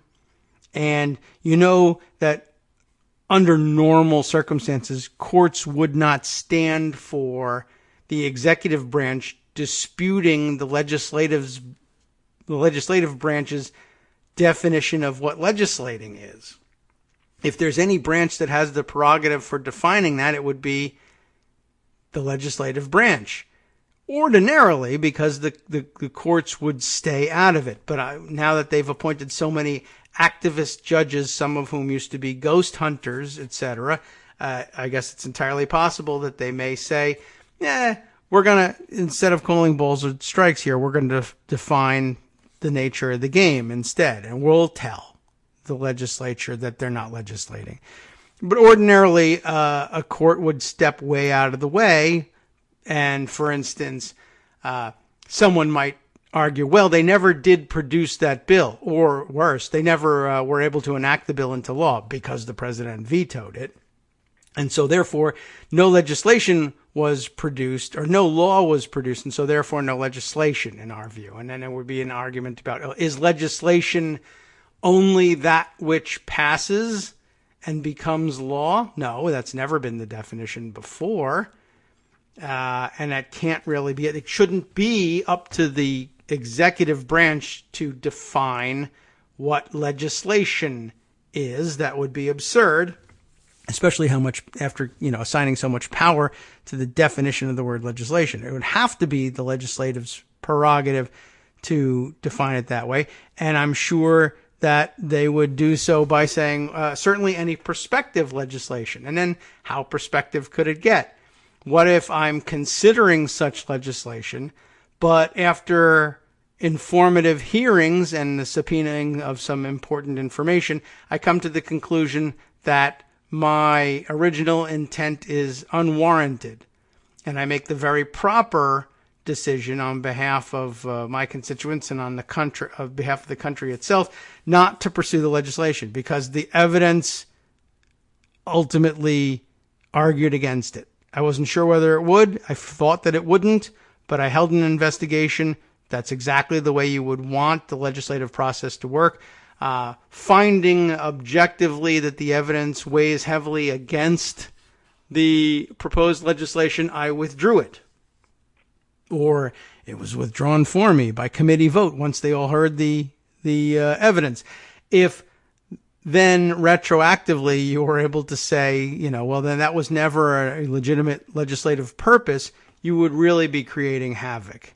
And you would disrupt all possible functioning of the legislative branch, which I suppose for executive supremacists like Republicans would be just fine. They would love it if the legislative branch's power was curtailed permanently. So, back to summing up from Greg Sargent's view of things. In other words, the legislative purposes of this investigation, for normal people in the before times, are to determine whether Mueller's findings suggest the need for new election security and or campaign finance protections or institutional reforms designed to prevent future abuses of power of the sort documented by Mueller, and then, of course, the impeachment question, whether or not to impeach the president. That's the sexy part, but the important part is the first one. Who gets to define what a legislative purpose is? Is the White House argument really that these are not legitimate legislative purposes? It appears to be. The claim is that because Congress is covering ground Mueller did, it has undertaken an illegitimate effort to retry criminal matters, a do-over. Of course, nothing has been tried here at all. But Congress isn't retrying criminal matters. It's doing its own independent oversight of Mueller's investigation, which, again, was run out of the Justice Department, and determining whether that investigation's findings merit legislative responses, impeachment included. Remember, by the way, I'll just add something else here. Parallel to all of this, Republicans, their idea, driven by Trump, is that a proper investigation now would be looking into the origins of the Trump-Russia investigation, that Steele dossier, for instance, and any possible misconduct now. They now accuse the FBI and the intelligence agencies of some misconduct that allegedly improperly led to the launching of the investigation and eventually the Mueller report itself. In other words, they want Congress, particularly Republicans in Congress, to take a look at, to oversee Justice Department functioning. How did the FBI handle this thing? That for them is a legitimate legislative purpose, apparently. But for Congress to look at whether the special counsel did its job in the DOJ properly would not be a legislative purpose. So you tell me how that's any different, and don't bother with it, because the answer is it's not. The White House's logic, in effect, would neuter any such congressional oversight role here entirely, says Greg Sargent. And very true. Speaking of impeachment, some legal experts have told this blog, that would be him, that as a legislative purpose, impeachment might be the most unassailable of all legal bases for compelling cooperation by the White House. After all, I should point out, you know what, I'll finish the article and then I'll go back. And so, by declaring all these matters beyond the legitimate reach of Congress, which will likely force this battle into protracted court standoffs, the White House appears to be buttressing the incentive for Democrats to go ahead and launch an impeachment inquiry. And it's, I guess, the next logical step.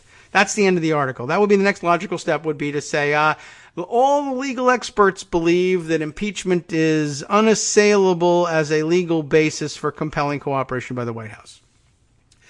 Well, that's not going to change the White House's view of things, I don't think. Although Armando did say on Twitter yesterday that he thought that the entirety of the White House counsel's letter does appear to concede that that's the case. I don't know whether they wouldn't just change their mind on that later on and simply say, nah, you know what? Impeachment isn't legislative either. After all, what's the law going to be at the end of this process? This won't change law. But that brings us back to, this is where I almost interrupted in the middle of that last paragraph, brings us back to the definition of legislation. I'll ask you this. Is a resolution legislation? I don't know. I mean, I don't know what the actual current definition is. You would think I would know all of this stuff. It may very well be that they may say, well, that's not legislation per se. Or they may say, I know that they say that's not a bill. A resolution isn't a bill. They're different things.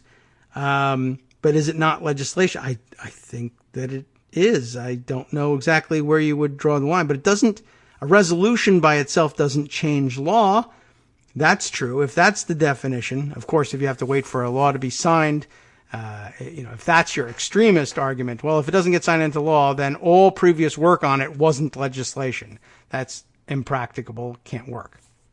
The fact that you wouldn't be able to get any compliance on any subpoenas until the damn thing was signed into law, like, okay, you'll find out, You can learn after the fact whether or not your law was justified, but that's it. You can't ahead of time figure out whether this is a good idea or not. You're going to have to propose something, make it law, and then you'll be able to subpoena the underlying documents to prove whether or not it was a good idea in the first place by virtue of the fact that it is law. No, that would be totally upside down and backwards.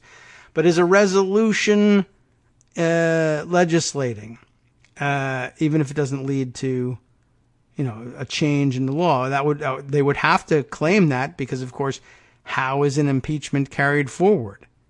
By resolution. The House would adopt a resolution naming impeachment articles and pass that on to the House.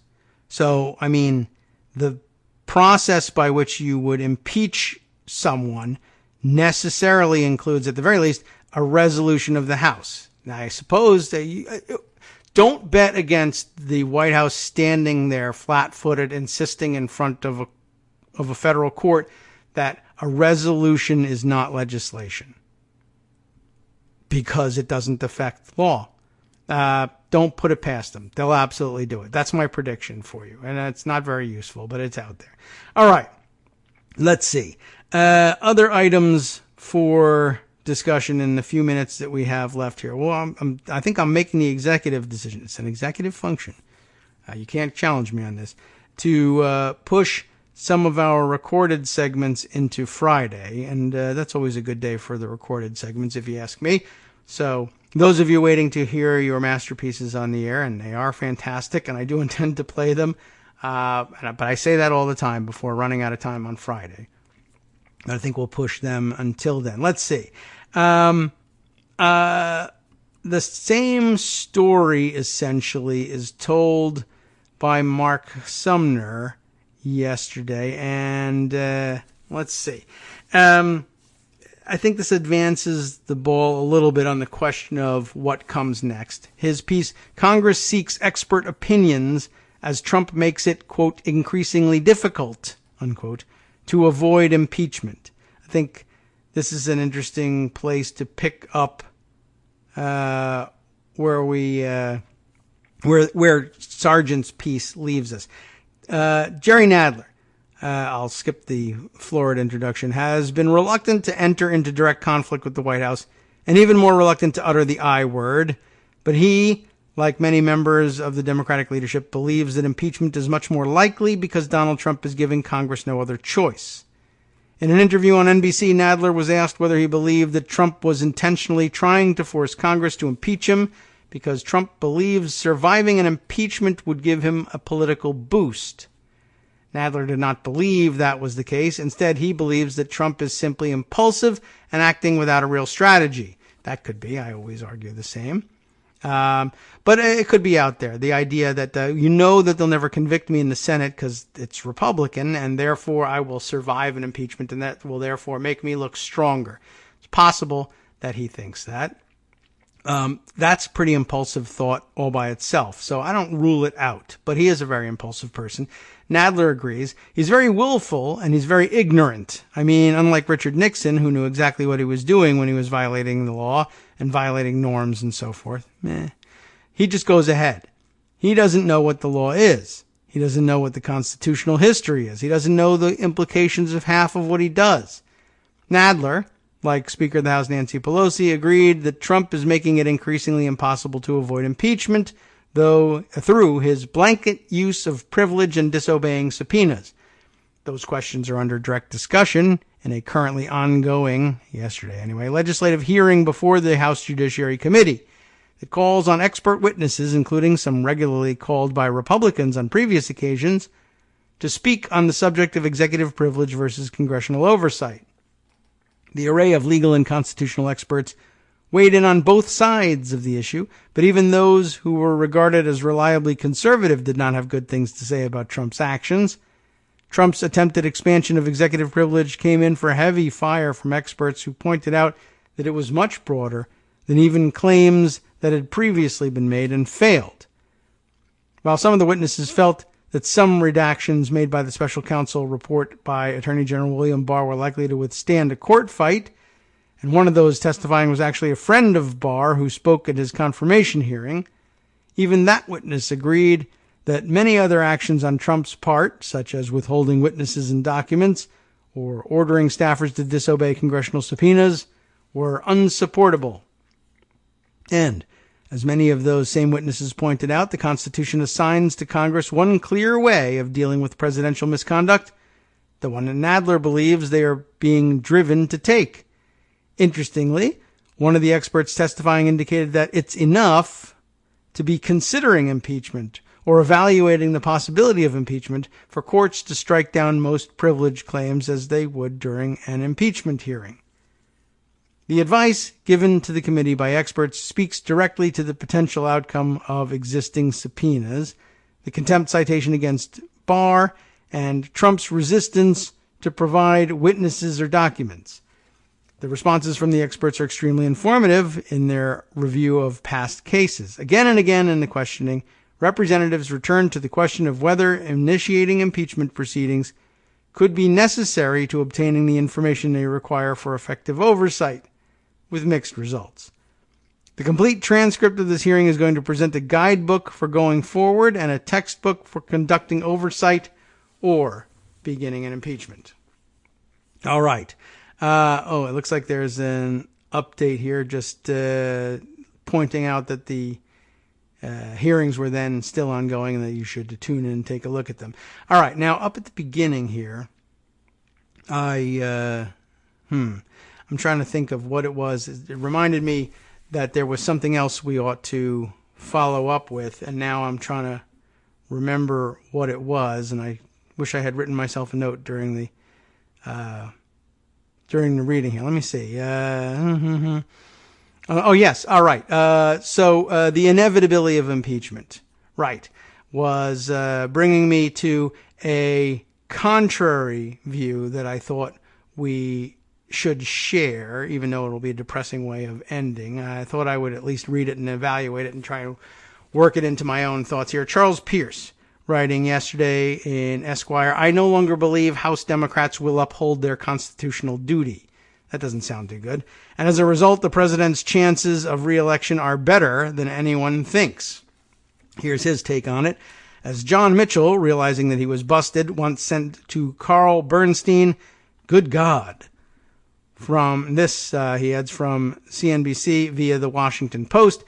Nadler, who would preside over impeachment proceedings in the House, also expressed frustration with Barr during the interview with CNBC, at one point calling him, quote, just a liar, unquote, and alleging that Barr mischaracterized the special counsel's findings on coordination between Russia and Trump's campaign during the election. Nadler, whose committee is planning hearings with special counsel Mueller and key witnesses in his investigation, was asked by John Harwood about the timing of any potential impeachment proceedings that might follow. Some Democrats have argued that Trump obstructed Mueller's probe and should be held accountable. He answers, it depends on what comes out. It depends where the American people are and whether they want to go that way or not. I don't want to make it sound as if we're heading for impeachment. Probably we're not. After Harwood noted that he's heard from other House Democrats who think impeachment proceedings will be launched eventually, Nadler said, maybe. It's hard. I don't know. Well, seems fair enough, I suppose, and I don't know whether I necessarily agree with the conclusion. But since we've been down this road before and they wouldn't do it for W, I'm not positive that they would for Trump, although I do believe they do see a quantum difference. Right now, he continues, the Republicans are moving implacably on all fronts to discredit any official account of both how the Russian rat-effing, you know loves that word, helped the president win, and also to discredit and stop any further investigation into how big a crook the Russians helped install in the White House. The chairman of the Senate Judiciary Committee, the Senate side, is advising the president's son to ignore congressional subpoenas. And just yesterday in federal court, the president's lawyers essentially argued that Congress has no right to investigate the president over anything. And as this kind of dithering we get from the guy who chairs the only committee that can bring impeachment charges against the criminal presidency. To hell with knives and gunfights. This is bringing a pea shooter to Omaha Beach. I think Nadler is a decent chairman, but I don't think he has any illusion I don't think he has any illusion about the ferocity of the forces arrayed against him. But damn it, he holds the majority on the House Judiciary Committee, and there's power in that. Spectacularly, it gets worse. And there's another quote. And I don't know whether we even need to dive into it. I guess what we're looking at here is, it may have, at this point, something to do with the time of day that Pierce sat down and wrote. And I don't know which came first, the discussions that led Mark Sumner to conclude that things looked like they were moving inexorably toward impeachment, or what. But we'll have to sort it out. I don't know. I think it's an open question, but I think they're going to need pushing, and it's going to have to happen continuously. Don't give up on it, but boy, we have been here before, and we have seen them turn away from it in the past. I really don't know. It's a coin toss at this point, and I don't have any coins left. Let me tell you what's coming up next after this. From Daily Kos Radio on netrootsradio.com. You have been listening to the Kagro in the Morning Show with David Waldman. Well, guess what's coming up on the West Coast Cookbook and Speakeasy with Justice Putnam? The same people who want to know how we're going to pay for Medicare for All and the Green New Deal have no problem with Pentagon price gouging all of a sudden. Clarence Thomas proved that originalism is a scam. Oh boy, at last. And Jerry Nadler blasted the White House for claiming the president is a king. So at least there's some blasting.